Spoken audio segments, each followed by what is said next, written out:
नमस्कार. कधी बँकेत गेला आहात का? म्हणजे एखादा छोटं कर्ज काढायला किंवा साधी गुंतवणूक सुरू करायला.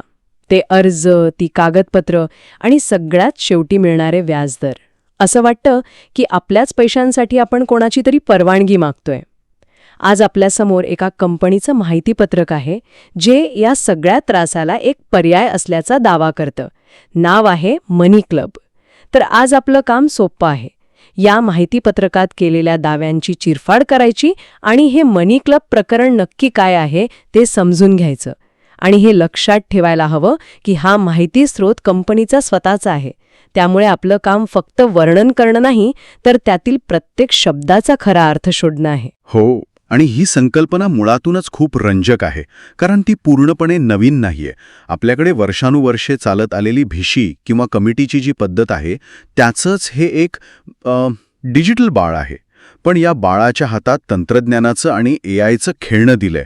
यामुळे होतं काय की बँक नावाचा जो मोठा मध्यस्थ असतो तो या खेळातून बाहेर जातो, आणि तो बाहेर गेल्यामुळे होणारा फायदा थेट खेळणाऱ्यांमध्ये म्हणजे सदस्यांमध्ये वाटला जातो, असा यांचा दावा आहे. बरोबर, असा यांचा दावा आहे. चला तर मग याच दाव्यापासून सुरुवात करूया.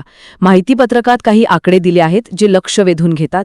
8 लाखांपेक्षा जास्त व्हेरीफाईड वापरकर्ते, प्ले स्टोअरवर 5 लाखांवर डाउनलोड्स आणि 4.45 रेटिंग. एवढंच नाही तर नॅशनल स्टार्टअप अवॉर्ड्स आणि इकॉनॉमिक टाइम्ससारखे पुरस्कारही आहेत. हे आकडे विश्वासार्हता दर्शवतात का? वर पाहतात तर नक्कीच दर्शवतात. विशेषतः व्हेरीफाईड युजर्स म्हणजे सत्यापित वापरकर्ते हा शब्द महत्त्वाचा आहे. याचा अर्थ गटात सामील होणारा प्रत्येक सदस्याची ओळख म्हणजे KYC पटवलेली असते. त्यामुळे ऑनलाईन जगात अनोळखी लोकांसोबत आर्थिक व्यवहार करण्याचा धोका कमी होतो. हो, कमी होतो. पण या माहितीपत्रकात एक शब्द वारंवार येतो, AI आधारित प्लॅटफॉर्म. या AIचा नेमका वापर कुठे आणि कसा होतो हे समजून घेतल्याशिवाय या आकड्यांना पूर्ण अर्थ नाही. अगदी बरोबर मुद्दा. AI हा आजकाल प्रत्येक जण वापरतो, पण इथे त्याचा खरा उपयोग काय? ते फक्त मार्केटिंगसाठी वापरलेला शब्द आहे की त्यामागे काही ठोस यंत्रणा आहे? ही शक्यता नाकारता येत नाही, पण आपण एक तर्क लावू शकतो.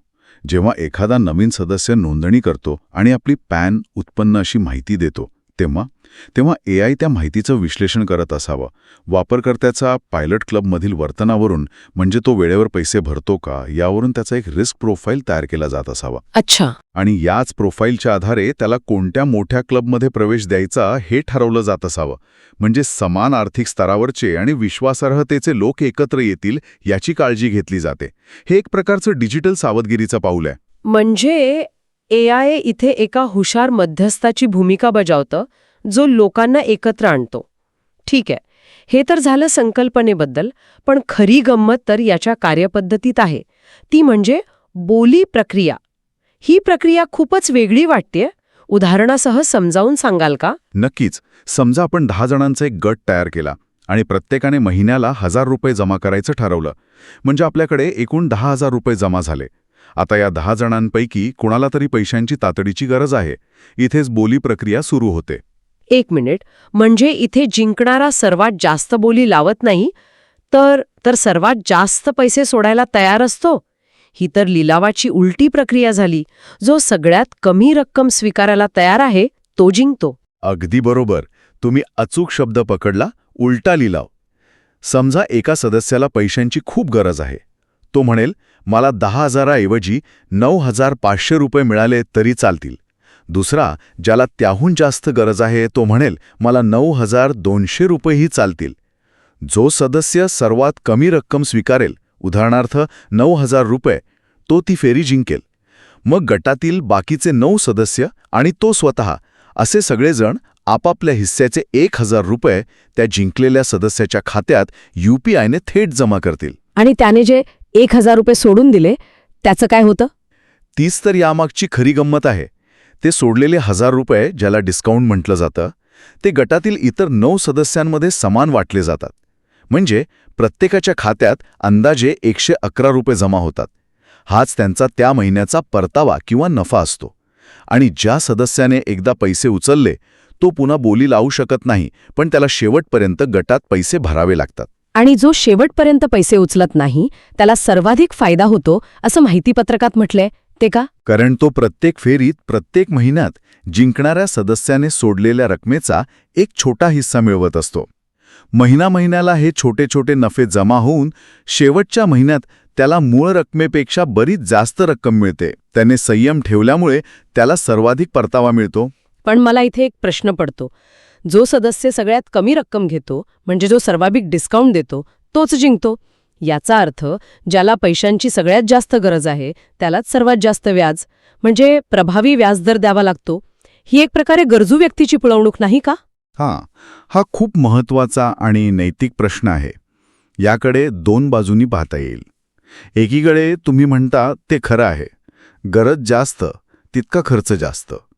पण दुसरी बाजू अशी की पारंपरिक व्यवस्थेत या व्यक्तीकडे काय पर्याय आहेत. बँकेचं कर्ज मिळायला आठवडे लागतील आणि त्यासाठी कागदपत्रांची जंत्री द्यावी लागेल. अनौपचारिक सावकाराचे व्याजदर तर यापेक्षा कितीतरी जास्त असतील. त्या तुलनेत मनी क्लब काही तासात किंवा दिवसांत कमीत कमी कागदपत्रांसह पैसे उपलब्ध करून देतं. इथे व्याजदर सदस्य स्वतःच गरजेनुसार ठरवतात, कोणी बाहेरचा ठरवत नाही. ही एक प्रकारे गरजेची किंमत आहे जी बाजारातील मागणी पुरवठ्यावर ठरते. म्हणजे तुम्ही म्हणता की ही व्यवस्था आदर्श नसली तरी सध्याच्या पर्यायांपेक्षा अधिक सोयीस्कर आणि वेगवान आहे. ठीक आहे, आता एखाद्याला यात सामील व्हायचं असेल तर प्रक्रिया काय आहे? माहितीपत्रकात 5 पायऱ्या दिल्या आहेत. हो, प्रक्रिया अगदी सोपी ठेवली आहे. पहिली पायरी अर्थातच नोंदणी, जिथे तुम्ही तुमची मूलभूत माहिती देता. दुसरी पायरी आहे फक्त 10 रुपयांची जॉईनिंग फी. तिसरी पायरी रंजक आहे, पायलट क्लब. हा एक छोटा सराव गट असतो. उदाहरणार्थ 5 सदस्य, प्रत्येकी 200 रुपये, एकूण 1000 रुपये. इथे रोज बोली लागते. यातून तुम्हाला संपूर्ण प्रक्रियेचा अनुभव मिळतो आणि तुमची विश्वासार्हताही तपासली जाते. आणि एकदा का हा पायलट क्लब यशस्वीपणे पूर्ण झाला की मग कामगिरीनुसार मोठ्या रिअल क्लबमध्ये प्रवेश मिळतो. हे क्लब 6000 रुपयांपासून ते 1.5 लाख रुपयांपर्यंतचे असू शकतात. पण इथे सगळ्यात मोठा प्रश्न येतो तो सुरक्षेचा. समजा गटातील एखाद्याने पैसेच भरले नाहीत तर आपली ऑफलाईन भिशी याच कारणामुळे अनेकदा फसते. आणि याच समस्येवर त्यांनी तंत्रज्ञानाचा वापर केला आहे. माहितीपत्रकानुसार त्यांच्याकडे डिफॉल्टर संरक्षण म्हणजे डिफॉल्टर प्रोटेक्शन आहे. म्हणजे जर एखाद्या सदस्याने पैसे दिले नाहीत तर मनी क्लब स्वतःच्या तिजोरीतून जिंकलेल्या सदस्याला ती रक्कम देतं, जेणेकरून गटाचे व्यवहार थांबत नाहीत. थांबा, मनी क्लब स्वतः पैसे देतं हे तर खूपच आश्वासक वाटतं. पण मग ते त्या डिफॉल्टर सदस्याकडून पैसे कसे वसूल करतात? माहितीपत्रकात डेट रिकव्हरी प्रोटोकॉल असे एक जड शब्द वापरला आहे. याचा नेमका अर्थ काय आणि यामुळे वापरकर्त्याला भीती वाटू शकते? नक्कीच, डेट रिकव्हरी म्हणजे कर्ज वसुली. या प्रोटोकॉलमध्ये कायदेशीर मार्गांचा समावेश असतो. सुरुवातीला स्वयंचलित रिमाइंडर्स, कॉल्स केले जातात.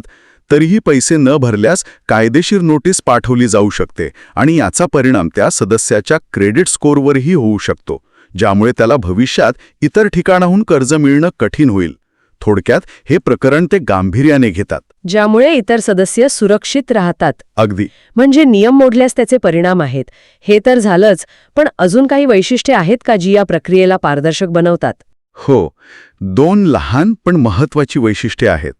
एक म्हणजे ऑटोबिड.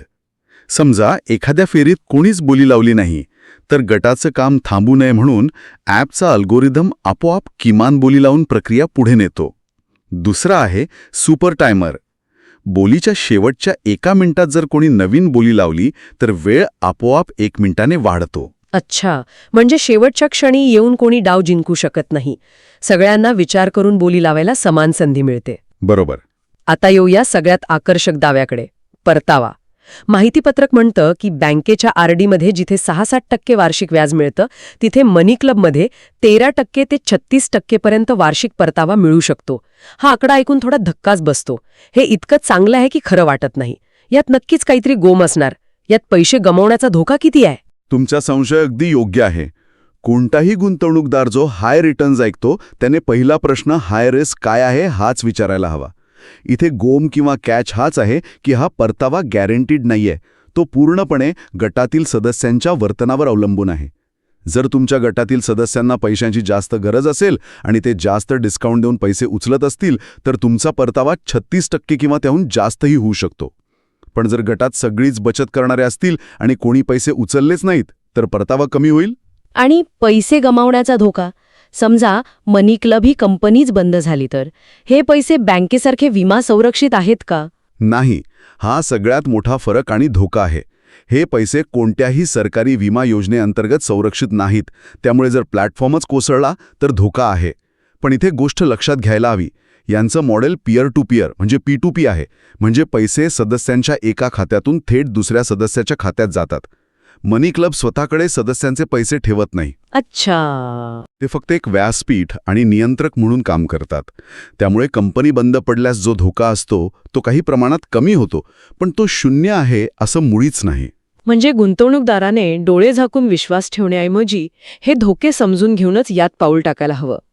आतापर्यंत आपण बचत आणि गुंतवणुकीबद्दल बोललो, पण माहिती पत्रकात एक असा भाग आहे जो याला फक्त एका गुंतवणूक ॲपच्या पलीकडे घेऊन जातो. तो म्हणजे एजंट प्रोग्रॅम. इथे लोकांना पैसे कमवण्याची संधी दिली जाते. हो, आणि हा या मॉडेलचा विस्तार आहे. पण इथे मला परत एक धोक्याची सूचना जाणवते. जेव्हा एखादा प्लॅटफॉर्म इतरांना सामील करण्यासाठी पैसे देण्याबद्दल बोलतं, तेव्हा MLM किंवा पिरॅमिड स्कीमचा विचार मनात येतो. हा एजंट प्रोग्रॅम त्यापेक्षा कसा वेगळा आहे? इथे मुख्य उत्पन्न सदस्यांच्या आर्थिक व्यवहारातून मिळतं की नवीन लोकांना जोडण्यामधून? हां, खूप वैध प्रश्न आहे. कोणत्याही रेफरल प्रोग्रामचं विश्लेषण करताना हा फरक लक्षात घ्यायलाच हवा. MLM आणि पिरॅमिड स्कीममध्ये मुख्य उत्पन्न नवीन लोकांना जोडण्याच्या शुल्कातून किंवा त्यांना वस्तू विकायला लावण्यामधून मिळतं. मूळ उत्पादन किंवा सेवेला फारसं महत्त्व नसतं. इथे मनी क्लबचं जे मूळ उत्पादन आहे, म्हणजे बचत आणि कर्ज घेण्याची सोय, त्याला स्वतःचं एक मूल्य आहे. लोक एजंट न म्हणताही ते वापरत आहेत. एजंट प्रोग्राम हा त्यांचा व्यवसाय वाढवण्याचा एक मार्ग आहे. जसं अनेक स्टार्टअप्स रेफरल बोनस देतात. एजंटला कमिशन तेव्हाच मिळतं जेव्हा त्याने आणलेला सदस्य रिअल क्लबमध्ये सक्रियपणे सहभागी होतो. म्हणजे केवळ सदस्य जोडण्यावर नाही, तर त्याच्या सक्रिय सहभागावर भर आहे. म्हणजे जोपर्यंत मूळ उत्पादन मजबूत आणि उपयुक्त आहे, तोपर्यंत रेफरल प्रोग्रामला एक मार्केटिंगची पद्धत म्हणता येईल. आणि या सगळ्याला विश्वासार्हतेचा आधार देण्यासाठी माहिती पत्रकात संस्थापक आणि गुंतवणूकदारांची माहिती दिली आहे. हो, आणि ती माहिती महत्त्वाची आहे. संस्थापक मनुराज जैन आणि सुरजीत रे हे दोघेही IIT खरगपूरचे पदवीधर आहेत. IITचा टॅग असण्याला भारतात एक वेगळं वजन आहे. पण त्याहूनही महत्त्वाचं म्हणजे गुंतवणूकदार. शार्क टँक इंडियामुळे प्रसिद्ध झालेले Shaadi.comचे संस्थापक अनुपम मित्तल यांनी यात गुंतवणूक केली आहे. जेव्हा अनुपम मित्तल यांसारखा अनुभवी गुंतवणूकदार एखाद्या संकल्पनेवर विश्वास दाखवतो, तेव्हा त्याचा काय अर्थ घ्यायचा? त्याचा अर्थ असा की त्यांनी या कंपनीचं, याच्या मॉडेलचं आणि यातील धोक्यांचं सखोल विश्लेषण केलं असणार. ते केवळ पैसे लावत नाहीत, तर आपली प्रतिष्ठा आणि अनुभवही पणाला लावतात. यामुळे या प्लॅटफॉर्मला एक प्रकारची राष्ट्रीय ओळख आणि वैधता मिळते. हे दर्शवतं की ही केवळ एक भिशी चालवणारी कंपनी नाही, तर यामागे एक मोठा आणि दूरगामी विचार आहे. तर आजच्या या चर्चेचा सार काढायचा झाला तर मनी क्लब हे आपल्या पारंपरिक भिशी पद्धतीचं एक आधुनिक तंत्रज्ञानावर आधारित रूप आहे. यात बँकेपेक्षा जास्त परतावा आणि गरजेच्या वेळी सहज कर्ज मिळण्याची शक्यता आहे, पण त्याचबरोबर हे पैसे विमा संरक्षित नसल्याचा आणि परतावा अनिश्चित असण्याचा धोकाही आहे. एजंट प्रोग्रॅम उत्पन्नाची संधी देतो, पण वापरकर्त्यांनी त्याकडे डोळसपणे पाहण्याची गरज आहे. अगदी बरोबर.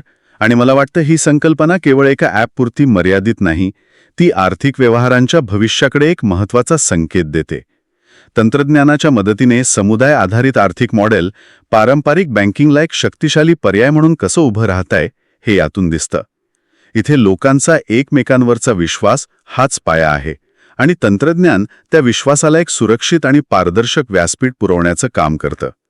हे एक प्रकारे आर्थिक लोकशाहीकरण आहे. खरंच एक वेगळा आणि विचार करायला लावणारा दृष्टिकोन आहे. आणि जाता जाता ऐकणाऱ्यांसाठी एक विचार सोडून जातो. आपण पाहिलं की तंत्रज्ञानाने भिशीसारख्या जुन्या पद्धतीला कसं बदललं. आता विचार करा, आर्थिक व्यवहारांची इतर अशी कोणती क्षेत्रे आहेत जिथे तंत्रज्ञानाचा असाच वापर करून मध्यस्थांना काढून टाकून त्याचा थेट फायदा सामान्य माणसापर्यंत पोहोचवता येईल. याचा नक्की विचार करा.